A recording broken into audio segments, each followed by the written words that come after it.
День за днем корреспонденты нашего телеканала следят за событиями в республике и за ее пределами.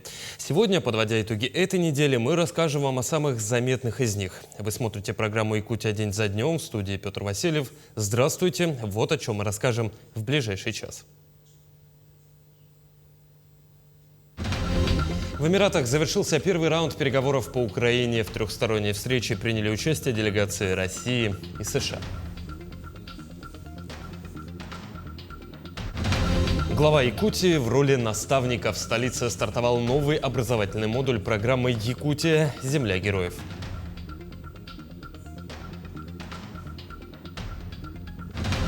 Предприниматели региона серьезно обеспокоены повышением налогов. Узнаем подробности. В окрестностях столицы жители заметили стаи диких животных. Первые видео появились в черте города, позже похожих видели у переправы Хатас-Павловск.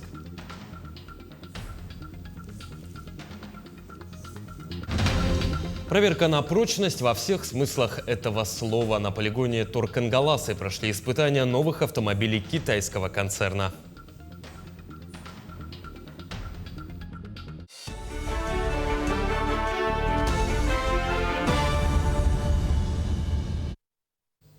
Первый раунд переговоров делегации России, США и Украины в Абу-Даби завершился. Стороны согласились продолжить консультации уже сегодня. Об этом сообщил NBC News со ссылкой на представителя Белого дома. Источник назвал сегодня встречу продуктивной. «Никто дверью не хлопает», сказал собеседник уже российского агентства ТАСС. Американскую делегацию, напомню, возглавляет спецпосланник президента США Стив Уитков. С российской стороны члены руководства Минобороны во главе с начальником Главного управления Генштаба Вооруженных сил России адмиралом Игорем Костюковым. Делегацию Украины возглавляет глава Совета нацбезопасности и обороны Рустем Умеров.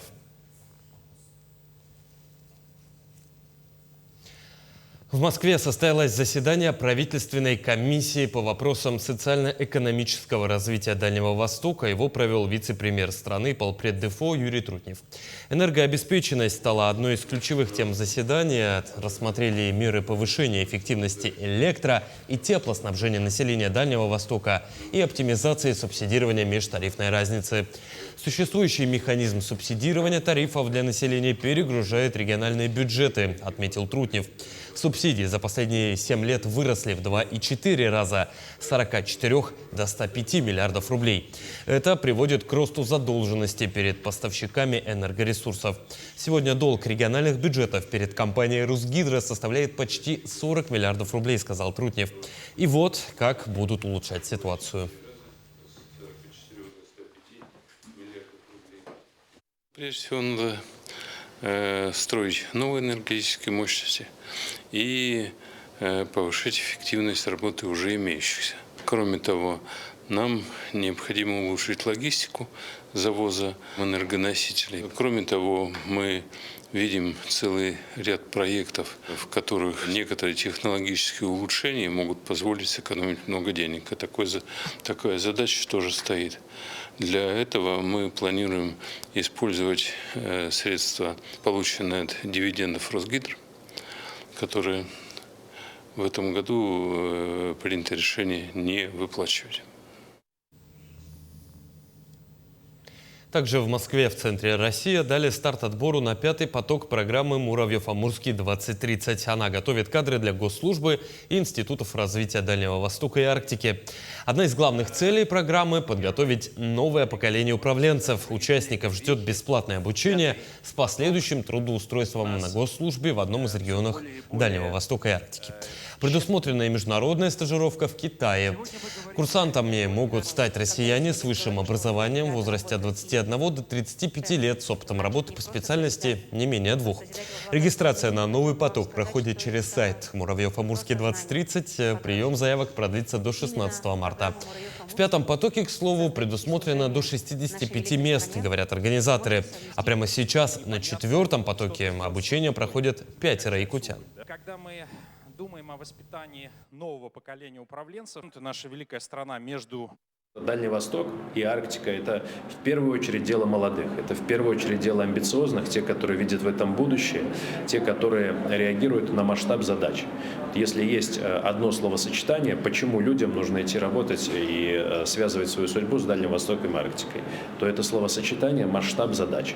В рамках нашей образовательной части программы в течение года курсанты вырабатывают те решения, которые затем на выпускном модуле представляют на суд нашему наставнику Алексею Олеговичу Чекункову, губернаторам, а затем результаты выработанных решений переезжают в регион для уже внедрения этих решений и достижения первых результатов работы. Глава Якутии в роли наставника. В столице республики стартовал новый образовательный модуль программы «Якутия. Земля героев». Он продлится до 2 февраля и будет посвящен теме управления в госсекторе. При этом наставниками курсантов выступят действующие руководители. Подробности в материале далее. Здесь я каждый раз открываю для себя что-то новое. Так о программе «Якутия. Земля героев» рассказывает ее участник Максим Иванов. Проект включает 714 академических часов. Из них львиная доля приходится на стажировки и очные встречи с преподавателями. И в этом его несомненное преимущество, отмечает Иванов. Обычно такие программы, они такие дистанционные же бывают, или очно-заочные, а у нас все проходит в очном формате, что добавляет, скажем так, большей вовлеченности и заинтересованности в самом обучении. А еще это помогает участникам сформировать четкие цели.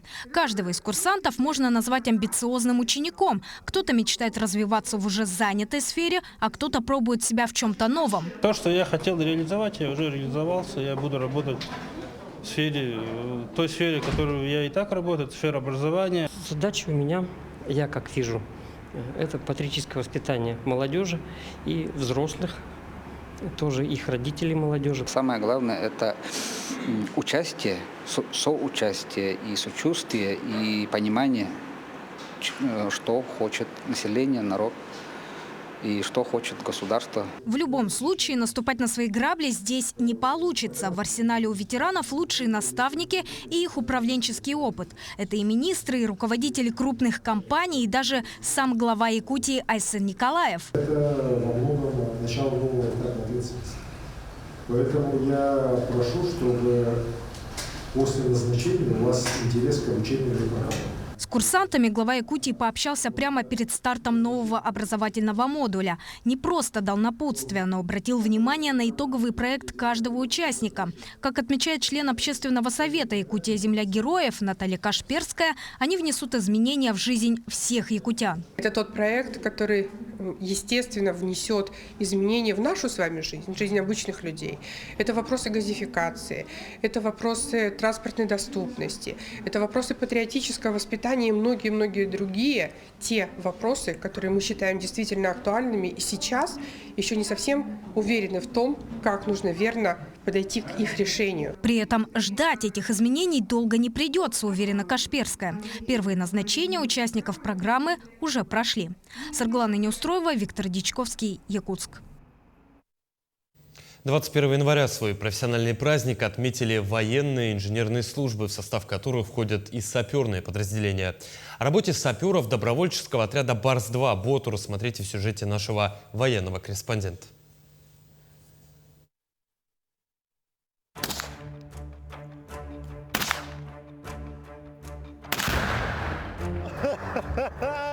Задач у саперов на СВО много.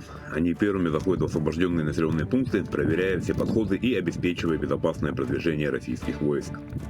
Обезопасить весь отряд, чтобы никто не пострадал, так как противник использует различные мины, заряды, ловушки. То есть мы это все обезвреживаем. И камики, которые сбивают ребята, и так называемые бабаёшки. Все это надо обезвредить. И на позиции сбрасывают, атакуют технику, людей. Все, что не разрывается, мы находим, обезвреживаем и уничтожаем. Внимание! Подрыв! Сейчас в отряде 20 саперов, которые ежедневно выходят на опасную работу. А еще пару лет назад в Ботуре не было ни одного сапера. Я предложил командованию создать саперное отделение вот именно вот на базе отряда, чтобы были свои саперы. Ну и командование поддержало, так и мы создали первое, ну не первое, а саперное отделение. Вначале было нас 3 человека было, потом добавились еще 2 человека. И 23-24 год мы работали впятером. Сейчас, когда на некоторых участках фронта расстояние между нашими позициями и врагом составляет чуть больше километра, очень важно предотвратить любую возможность внезапного прорыва.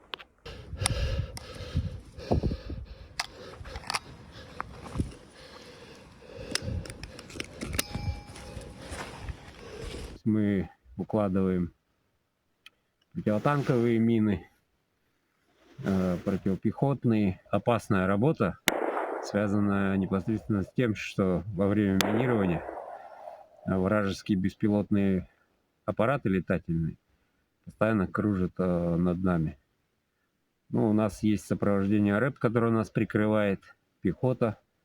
Но, тем не менее, поставленные задачи мы успешно выполняем. Саперы идут только по собственному желанию. Надо иметь особую выдержку и характер, чтобы ежедневно работать со смертельно опасными зарядами, минами и не разорвавшимися боеприпасами. Но кроме того, в работе саперов очень важна интуиция и особое шестое чувство, которое не раз спасало жизни ребят. Но иногда бывают такие моменты, что вот я иду, и мне прям, ну я чувствую, что не надо туда идти. Мне проще тогда его сделать и обезвредить накладным зарядом, чтобы не подходить к нему вплотную. Со стороны либо можно расстрелять, либо можно накладным зарядом, то есть на палку, к примеру, привязать шашку, с расстояния положить и уничтожить его, уйти. А чуйка, да, чуйка она всегда должна быть. После 3 месяцев на СВО саперов отправляют на учебу в Международный противоминный центр, откуда они выходят с сертификатами международного образца. На СВО у них очень много работы, а после победы многие планируют вернуться, чтобы очистить землю от тысяч оставшихся мин и не разорвавшихся снарядов. Александр Хавренко, Харьковская область. Председатель правления движения «Первых» Артур Орлов в рамках рабочего визита посетил Якутскую кадетскую школу-интернат. Для него была проведена экскурсия, где он ознакомился с оснащением здания и учебным процессом учеников. Само заведение работает уже больше 20 лет. В 2024 году в эксплуатацию ввели новый корпус на 200 мест. Кадетская школа является одним из крупнейших учебных заведений в республике, обучающих также военно-прикладным дисциплинам. Помимо этого, школа является опорным центром проведения военно-патриотической спортивной игры «Зорница 2.0». Видно такой масштаб, такие подходы. И на этом не останавливаются каждым годом, а развиваются, наполняются компетенции. И самое главное еще, конечно же, не забывают приезжать и участники специальной военной операции, герои Российской Федерации. А для ребят это довольно-таки очень важно, ведь они для них являются тем самым примером. Я считаю, что большой успех в будущем. И пожелать, конечно же, им успехов и не останавливаться на достигнутом. Вероломный туризм. В Якутию прибыли граждане Чешской Республики Долезал Радомир, главничка Мартин и Юрчик Петр. По словам мужчин, они желали совершить поездку по трассе Колыма и испытать на себе знаменитые якутские морозы. При этом в России туристы пожелали пребывать анонимно, поскольку на их родине такой отпуск не оценили бы. Оно и неудивительно. Иностранцы, сотрудники Государственного агентства Чешской Республики Чештрейд, которое с 2022 года осуществляет поставки в Украину. Экспортирует компания товары в области строительства, энергетики, медицины и так далее. Сама же Чехия регулярно выделяет средства на вооружение Украины. При этом свое пребывание в России чехи объяснили тем, что любят нашу страну. Но как их пустили? Иностранцы обманули якутянку. Она оказала им помощь в выдаче визы. При разговоре с нашей съемочной бригадой чехи признались, не хотят светиться, их поездку, цитата, руководство бы не оценило. К слову, туристы отметили, что проживают и работают в Казахстане, а свои отношения к Украине они комментировать отказались, сославшись, что новости они не читают. Также отмечу, при виде видеокамеры операторы граждане Чехии стали прикрывать лица и отказались что-либо комментировать. Вы поддерживаете политику Чехии по поддержке Украины? Извините, вообще, в отпуск я вообще не хочу, извините. Как вы относитесь к тому, что Чехия поставляет в Украину, в том числе и гуманитарное обеспечение? Не хочу говорить об этом немножко. Если это несерьезно с вашей стороны вообще. А что вы знаете о деятельности фонда «Свободная Якутия»?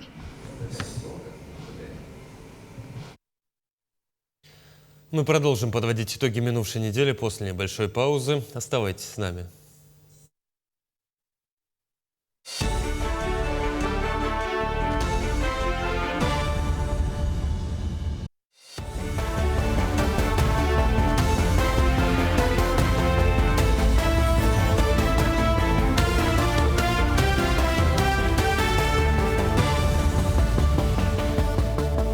Вы смотрите программу «Якутия. День за днем». Мы продолжаем. К лету на возведение Ленского моста задействуют до 400 человек. На главной стройплощадке республики кипит работа. Сейчас здесь трудятся 150 специалистов, задействовано 20 единиц техники. Строители готовят арматурные каркасы для свай, разрабатывают котлованы под опоры и ведут дноуглубительные работы. Несмотря на экстремальные морозы, процесс идет по графику. При потеплении до минус 25 начнется бурение на правом берегу. К лету штат сотрудников планирует увеличить почти втрое. Масштабный проект, инициированный президентом в рамках нацпроекта «Инфраструктура для жизни», станет ключевым звеном в развитии транспортной сети Якутии.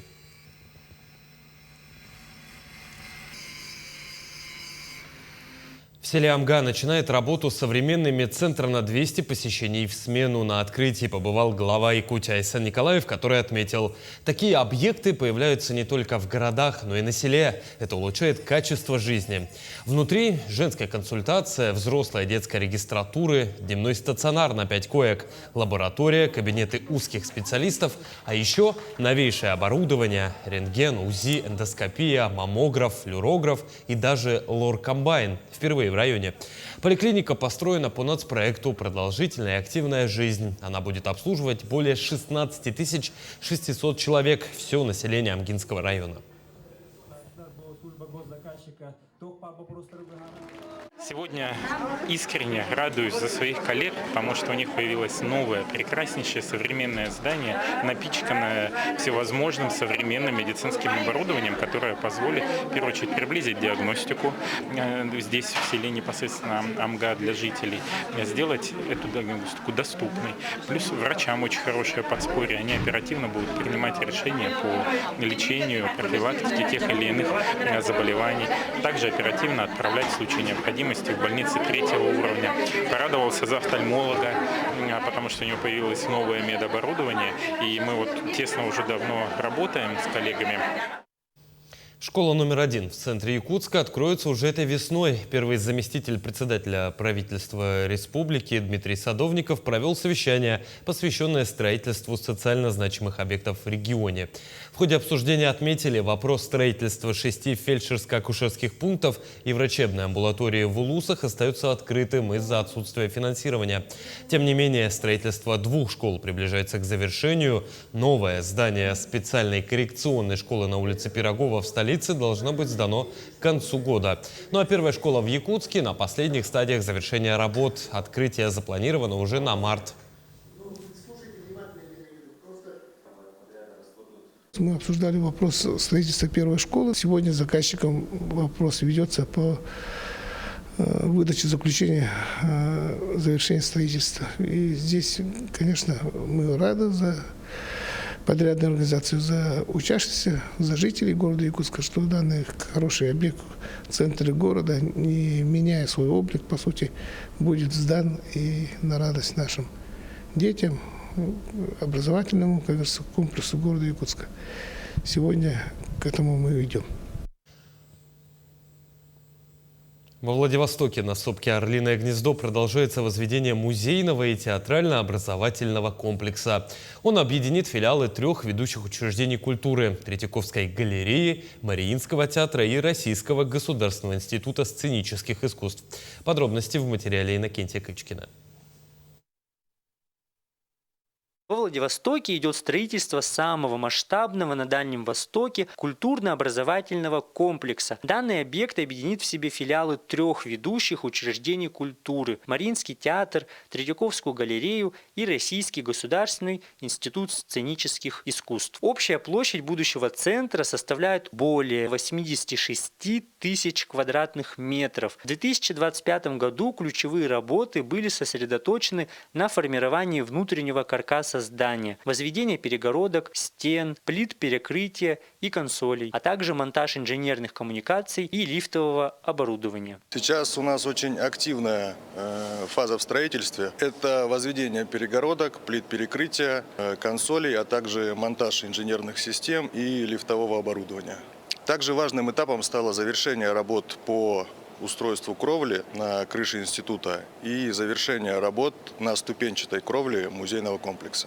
Одной из значимых работ является установка алюминиевого каркаса фасадной системы, а также остекление более половины всего комплекса. На данный момент смонтировано более 10 тысяч квадратных метров. Строительство культурно-образовательного комплекса во Владивостоке – часть федеральной программы по созданию 4 новых культурных центров в России, инициированной президентом Владимиром Путиным в 2018 году. Проект реализуется по заказу Фонда «Национальное культурное наследие» и направлен на развитие культурной инфраструктуры регионов. На территории театра в данный момент проходят работы по устройству каркаса из металлопрофиля, оклеивание стен из стеклохолста, и на лестничных маршах ведутся работы по монтажу керамогранита. Также на всей территории объекта проходят строительно-монтажные работы по прокладки внутренних и наружных инженерных сетей. На данном нашем объекте работы ведутся круглосуточно. Прямо сейчас я нахожусь в будущем филиале Мариинского театра во Владивостоке. Позади меня находится подъемная сцена, глубина которой составляет около 14 метров. Это сделано для того, чтобы заменять декорации. Также позади находится зрительный зал, где будет 1400 посадочных мест. Интересным архитектурным решением стало возведение так называемых пергол. Это кровельная надстройка из металлических конструкций, которая после облицовки стеклянным фасадом сформирует треугольный силуэт всего комплекса. Строительные работы выполняет генеральный подрядчик «Стройтрансгаз Восток». «Стройтрансгаз» занимается строительством на данный момент 4 метоков. Это в Владивостоке, в Севастополе, в Кемерово и в Калининграде. Стройка объединяет в себе строителей из 132 городов нашей страны. Уже этот комплекс называют жемчужиной нашего города. Культурно-образовательный комплекс на сопке «Орлиное гнездо» обещает стать одной из ведущих и привлекательнейших культурных учреждений России и стран Азиатско-Тихоокеанского региона. Иннокентий Кычкин, Владивосток. Госдума приняла в первом чтении законопроект, позволяющий регионам устанавливать цены на электроэнергию выше предельных уровней, если это необходимо для исправления выявленных нарушений. Инициатива призвана дисциплинировать региональные власти, которые зачастую игнорируют федеральные стандарты, устанавливая необоснованно заниженные или, наоборот, завышенные тарифы, что ведет к финансовому дисбалансу. Теперь антимонопольная служба получает мощный рычаг воздействия. В случае повторного неисполнения предписаний ведомство сможет самостоятельно устанавливать жесткий экономически обоснованный предел цен. Предприниматели Якутии серьезно обеспокоены повышением налогов. Реформа этого года ударит по населению. Подробности в следующем сюжете. С 1 января 2026 года основная ставка налога на добавленную стоимость выросла с 20 до 22%. Это коснулось практически всех предпринимателей. НДС, проще говоря, налог на наценку. Его платят на каждой стадии – производитель, оптовик, розничный продавец. В итоге финансовое бремя во многом ложится на конечного потребителя, так как НДС закладывается в итоговую стоимость. Предпринимателям пришлось выбирать между специальными ставками – 5% или 7% без права вычета и стандартной ставкой 22% с правом вычета, и выбранный вариант будет действовать 3 года. Взять вот именно хлеб, булку хлеба, да, давайте возьмем. Сейчас, если мы берем не медюнский хлеб, который нам отпускают по 67 рублей, 15% это ограничение торговой наценки на социально значимый, эта булка хлеба продается за 77 рублей. НДС у нас с этой булки получается 3,20. Эквайринг у нас идет рубль 67, и налог, который на сегодня действует согласно налогового кодекса, это 6%. То есть ухудшение идет очень большое. Да? У нас идет 4,62, и получается 10 рублей из 10% наценки уходит государству. Предприниматель вообще ничего не имеет с булки хлеба, он еще в минус 35 копеек, он уже идет в убыток. Изменения затронули и индивидуальных предпринимателей, работающих на патенте. С 1 января 2026 года патентная система отменилась для розничной торговли. Лимит дохода для применения патентной системы налогообложения по остальным видам деятельности снизился с 60 до 10 миллионов рублей. По патентной системе налогообложения снижены пороговые значения для применения патентной системы налогообложения. Так, на 2026 год доход установлен в размере 20 миллионов рублей, на 2027 год это 15 миллионов рублей и на 2028 год это 10 миллионов рублей. То есть, если по итогам 2025 года доход по патентной системе налогообложения превысил 20 миллионов рублей, соответственно, с 2026 года ПСН не применяется. Если в 2025 году он не превысил, но в течение 2026 года он превысит, то, соответственно, право на применение патента утрачивается дата начала действия патента. Патентную систему потеряли и грузоперевозчики, в том числе те, кто доставлял социально значимые грузы в Арктику. Беспокоит Арктика. Там хлеб, конечно, намного выше. И очень сложно им сейчас, которые вот именно снабжают социально значимыми продуктами питания, да, именно понять логику правительства Российской Федерации, как они могли, в принципе, наш регион подвергнуть такому испытанию. Вот если брать Среднеколымский улус, то из 32 предприятий ушли 7, почти 25%.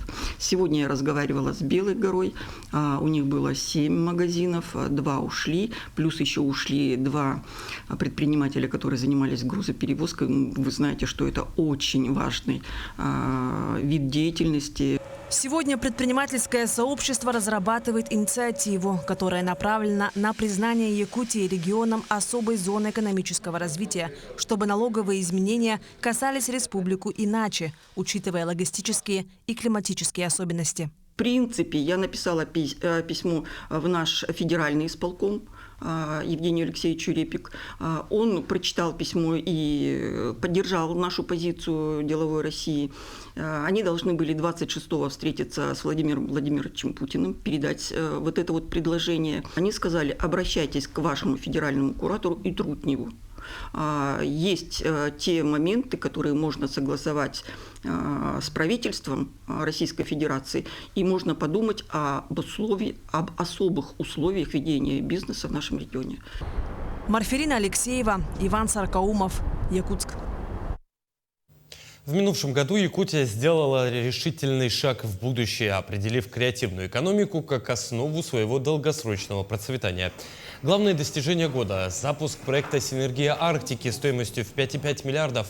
Это 7 тысяч километров оптоволокна, которые соединят 61 арктический населенный пункт с высокоскоростным интернетом. Помимо этого, республика признана лидером в разработке ИИ-сервисов на национальной премии «Лидеры искусственного интеллекта». Создан Совет по искусственному интеллекту при главе республики, открыт научно-производственный центр беспилотных авиационных систем «Полярный».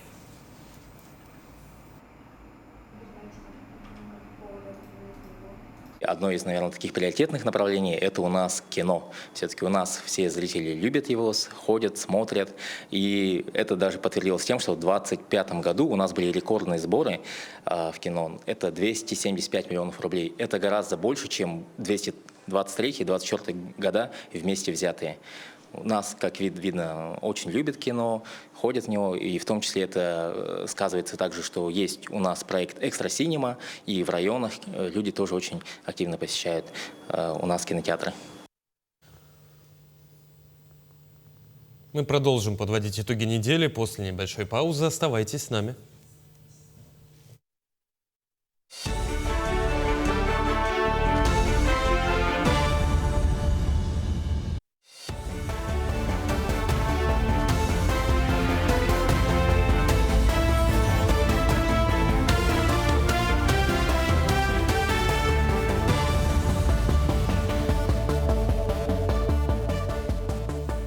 смотрите программу «Якутия. День за днем». Мы продолжаем.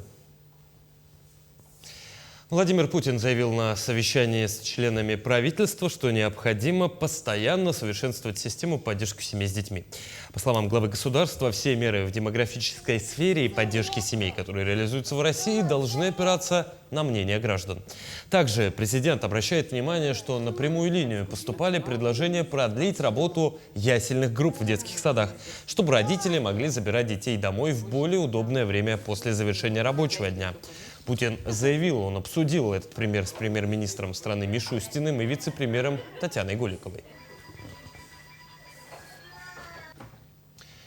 Правила назначения единого пособия поменялись с Нового года. Среди нововведений перечень учитываемых доходов семьи. Теперь в них не будут рассматривать единовременные материальные выплаты от работодателей при рождении детей.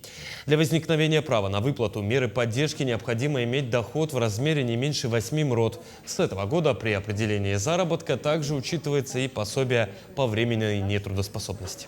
Единое пособие, напомню, предоставляется беременным женщинам и семьям с детьми до 17 лет, где средний душевой доход меньше прожиточного минимума. Подобные консультации по вопросам назначения выплаты можно получить в клиентских службах отделения Социального фонда страны.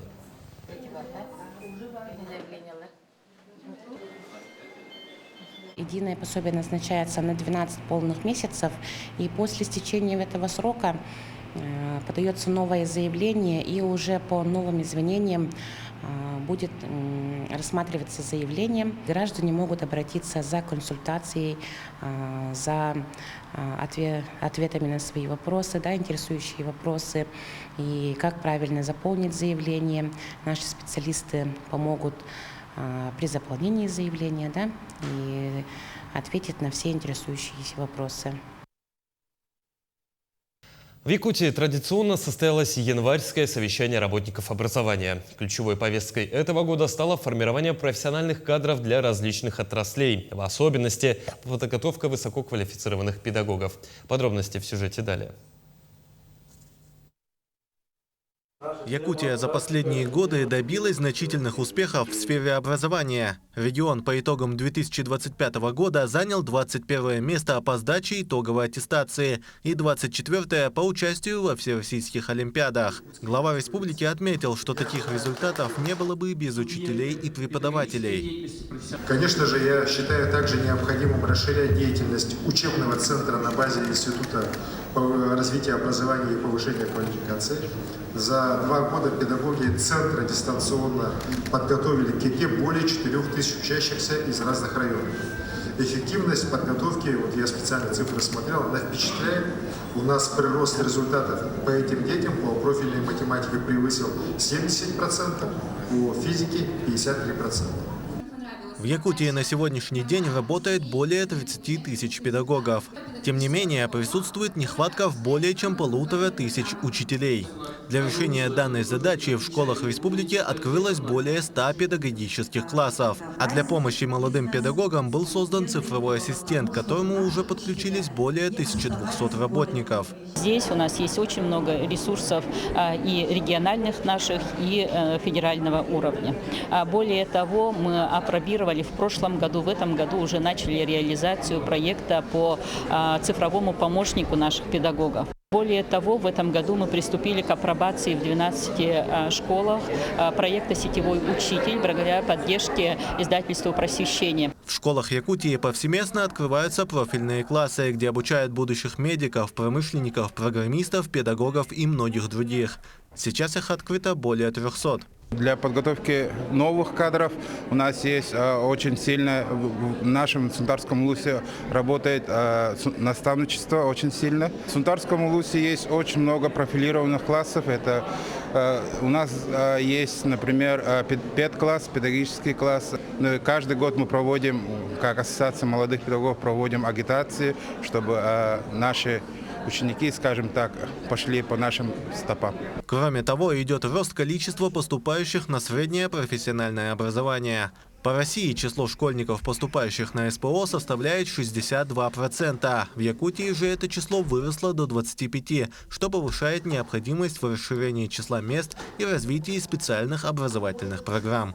25-й год ознаменован тем, что в Республике Саха-Якутия открылся кластер профессионалитета педагогика по новым технологиям профессионалитет. В 2025 году мы приняли более 500 студентов по новым образовательным программам.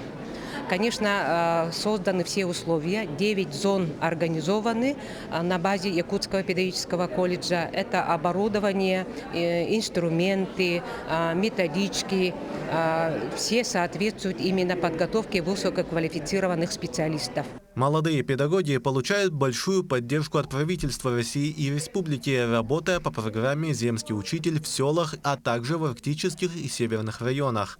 А с этого года в Якутии ввели новый закон, вместе с которым молодым учителям будет оказана денежная поддержка. С 1 января будет реализован новый закон республики, касающийся некоторых мер повышения статуса педагогических работников. Например, там увеличена выплата педагогам молодым. Если прибывают сельские образовательные организации, 200 тысяч будет получать молодой специалист единовременной выплаты. Такого нет в других регионах. В городских школах 100 тысяч. Январское совещание стало площадкой для обсуждения актуальных вопросов в сфере образования, а также местом встречи множества учителей с разным опытом.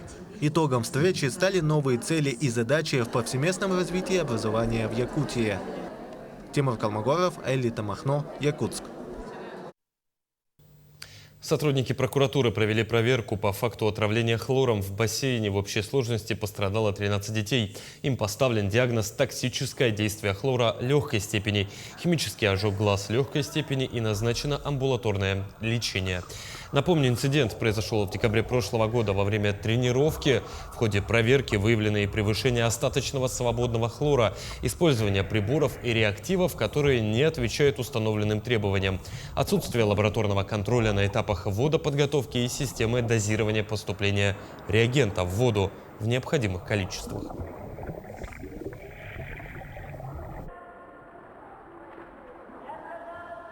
В целях устранения нарушений прокуратура города внесла представление руководителю спортивной школы по футболу. Также по результатам рассмотрения протокола территориального отдела Роспотребнадзора в Нерюнгринском районе по статье 6.4 Кодекса Российской Федерации об административных правонарушениях работа бассейна приостановлена на срок до 90 суток. Также на контроле прокуратуры находятся результаты расследования уголовного дела, возбужденного по статье 238 Уголовного кодекса Российской Федерации, оказание услуг, не отвечающих требованиям безопасности. Запись к врачу в один клик. В Якутии запустили медицинского бота в мессенджере Макс. В регионе появился новый цифровой помощник, который избавит жителей от необходимости дозваниваться в регистратуру. Через официальный сайт и чат-бот в национальном мессенджере Макс теперь можно записаться на прием, просто введя номер СНИЛС и дату рождения. Сервис позволяет не только выбирать врача и время визита, но и записывать на прием родственников, а также управлять своими записями онлайн. В окрестностях Якутска жители заметили стаи животных. Первые видео появились в черте города, позже похожие стаи видели у переправы Хатас-Павловск. Очевидцы отмечали, животные держались вместе и выглядели как волки. Специалисты Минэкологии выезжали на обследование мест, где были сделаны наблюдения. По их данным, следы принадлежат бродячим собакам, а не волкам. В Якутске продолжается тем временем работа по отлову бездомных животных. В прошлом году выловили более 2000 собак. В этом уже 66. Жителей просят соблюдать осторожность, сообщать о встречах с животными в экстренные службы.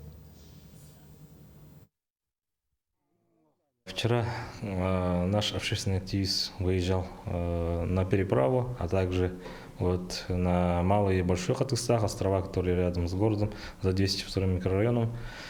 Там он изучал следы, которые...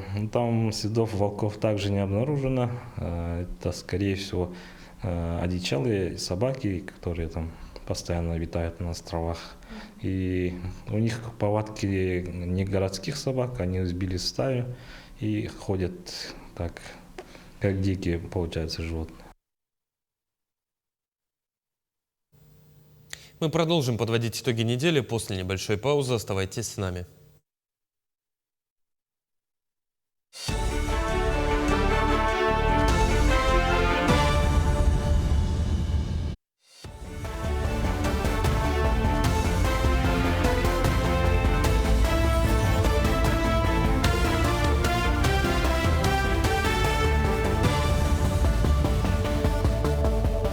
Вы смотрите программу «Якутия. День за днем». Мы продолжаем.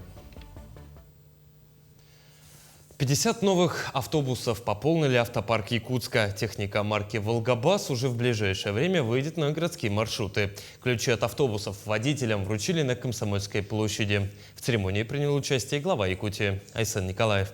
Подробности в сюжете нашего корреспондента. Начинаем запуск автобуса.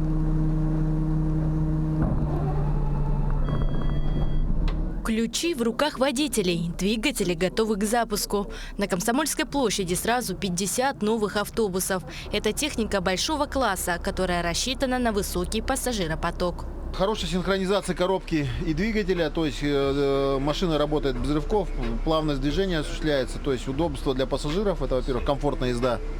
Стоят дополнительные отопители, стоит котел-отопитель для общей системы подогрева двигателя и салона в том числе. Новые автобусы начнут работу именно там, где нагрузка наиболее высока, в том числе на маршрутах номер 5, 12 и 16. Ожидается, что они выйдут на городские маршруты и начнут перевозку пассажиров уже на следующей неделе. Новая техника начнет заменять автобусы, отработавшие нормативный срок, старые добрые пазики. Более 100 автобусов новых. Вот эта партия первая, это большого класса, средний класс. Ну, еще есть у нас малый класс, это ПАЗ. Те, которые мы должны в течение нескольких лет полностью заменить вот на такие новые красивые автобусы. Хотя, надо дать должное, пазики, они свою роль сыграли в нашем городе, в тяжелые времена всех горожан наших перевозили, исправно.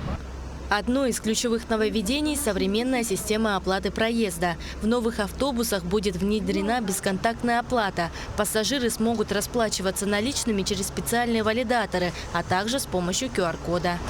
И сразу билет выходит. То есть билет берем и держим его до тех пор, пока не закончится ваша поездка. Новая система позволит сократить время посадки и сделает оплату проезда более удобной и прозрачной. Эти 50 автобусов – лишь часть поэтапного обновления городского автотранспорта. Работа продолжится и дальше в рамках нацпроекта «Инфраструктура для жизни», в рамках которого планируется до 2028 года приобретение еще чуть больше 100 новых автобусов. Даяна Федорова, Элита Махно, Якутск. Безопасность при высшей скорости в Якутске готовится к масштабному эксперименту на дорогах. На 4 оживленных перекрестках столицы введут выделенную пешеходную фазу. Это значит, что люди смогут переходить дорогу во всех направлениях одновременно, пока весь транспорт стоит на красном. Тестирование пройдет на 4 ключевых перекрестках. Это улицы Петра Алексеева-Пояркова, Петра Алексеева-Орджоникидзе, Лермонтова-Кирова и Лермонтова-Свердлова. Специалисты будут следить, не вырастут ли пробки и насколько комфортно станет горожанам. Если эксперимент признают удачным, такая практика может стать постоянной для всего города. Ранее в 2024 году мы также в тестовом режиме на перекрестке Аюнского, Октябрьская, такой режим светофорного, работы светофоров мы уже запускали. Он показал себя очень хорошо. По итогам, с 2024 года получается, почти уже больше года, там не зафиксировано ни одного ДТП с участием наезда на пешехода, то есть, такой тип ДТП. Поэтому он показал себя хорошо. В целом мы будем наблюдать за этими перекрестками. Они очень оживленные перекрестки, с учетом того, что чтобы пробок было меньше и так далее, будем, конечно же, регулировать. Проверка на прочность во всех смыслах этого слова. На полигоне Торкангаласы прошли испытания новых автомобилей китайского концерна. 2 минивэна, пикап в исполнении Поднебесной ночь простояли на улице в -40, чтобы ранним утром доказать последнему слову техники: холодный запуск в условиях якутских морозов не помеха. Сразу после старта накат по снегу и льду, и это испытание машины прошли с китайской стойкостью, доказав, что приставка «Made in China» уже давно не крамольное словосочетание, а знак качества.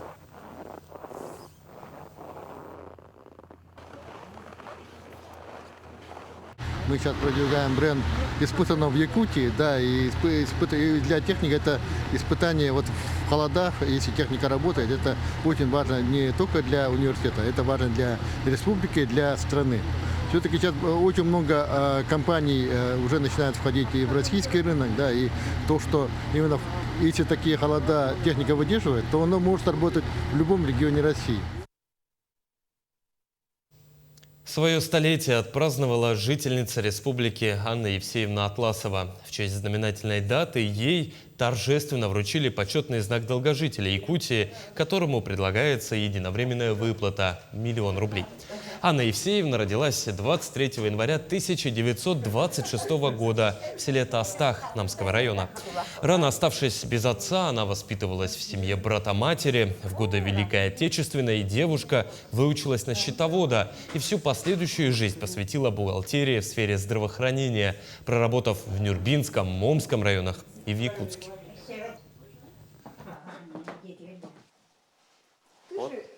Она книги читает, и моя обязанность ходить по библиотекам. Она записана на библиотеку Белинского и национальную библиотеку. Потом внуки подарили планшет, чтобы она там тоже пользовалась и тоже заходила. Ну, сайты сделали, и она заходит, читает там газеты. Так что, мне кажется, если вот долголетие, секрет долголетия в том, что надо иметь очень большой интерес к жизни, видимо, и ко всему, что происходит вокруг. 2026 в России объявлен годом единства народов, ну а в Якутии – годом культуры. Коллектив Алданского ДК, который является старейшим в районе культурным учреждением, полным ходом готовится ко всевозможным событиям и мероприятиям. Зрителей ожидает масса нового и интересного. Некоторыми задумками артисты и режиссеры поделились с нашими корреспондентами. Рабочий день в районном дворце культуры предварило небольшое обсуждение планов и задач на ближайшее время. Кутерьма знаменательных событий и праздничных концертов вот-вот захватит весь коллектив, и уточнить следует массу деталей. Сегодня же в холле и в залах предстоит убрать новогоднее великолепие. Эти украшения эксклюзивные, и снимать их даже немного жаль. Каждая елка в Новый год у нас неповторима.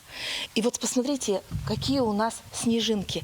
Сделаны руками Ирины Викторовны. Да? Каждая снежинка – это пластилин. И мы обратили внимание, что они похожи на ее сыновей. Эти снежинки изготовила художник-оформитель Ирина Сысоева.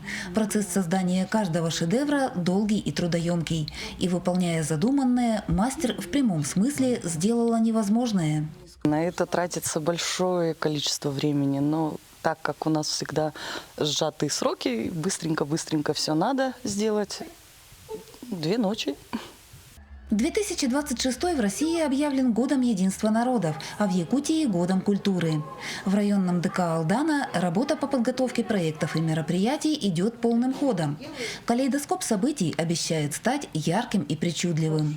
Нам это приносит большое удовольствие участвовать в различных мероприятиях города. С удовольствием принимаем всегда активное участие. Своим дружным коллективом любим также даже гастролировать. Безусловно, для организаторов, режиссеров и артистов каждое представление будет целым миром, живым и не всегда предсказуемым. Однако творческой и дружной команде подвластны любые вершины. Каждый наш концерт проходит в такой обстановке иногда доброты, иногда мы нервничаем, иногда у нас меняется сценарий просто за секунду. Очень творческие ребята, все друг друга уважают. Коллектив сложился вежливый, добрый, чуткий. Сегодня в стенах Дома культуры работают 18 творческих коллективов. Число поклонников и ценителей их талантов растет, а сами артисты покоряют новые горизонты. К тому же, без участия художественных объединений многие праздники и события просто невозможны. Так почетно, что этот год культуры, и словами хочется сказать гимна культработника. Всегда поднимем настроение. Под музыку при ярком свете. Мы знаем цену вдохновения. нам верят взрослые и дети. Пора раскрытия всех секретов пока не наступила. В 2026-м жителей и гостей города ожидают не только полюбившиеся праздники и события. О некоторых сюрпризах зрители даже не догадываются. Татьяна Вахнина, Сергей Шипачев, Александр Лукин, Алдан. Сегодня, 25 января, свой праздник отмечают российские студенты. По традиции, в этот день во всех высших учебных заведениях проходят торжественные и праздничные мероприятия. В СФУ в преддверии Дня студента была подготовлена обширная программа. Институты и факультеты поздравляют своих лучших обучающихся. Тех, кто отличился в учебе, активно участвует в жизни университета, добивается больших побед в спортивных состязаниях. Когда поступила в университет, я продолжила заниматься наукой. Чудесные преподаватели, которые поддерживают все мои идеи, они помогают развивать мои исследования. Конечно же, стоит отметить и материальную поддержку студентам, которые занимаются наукой. И просто хочется сказать то, что университет принимает участие в огромных, больших и интересных конкурсах. И, конечно же, СФУ помогает нам во всех наших свершениях и исполнении всех целей. Такой была минувшая неделя глазами наших корреспондентов. Ну а я с вами прощаюсь. До встречи.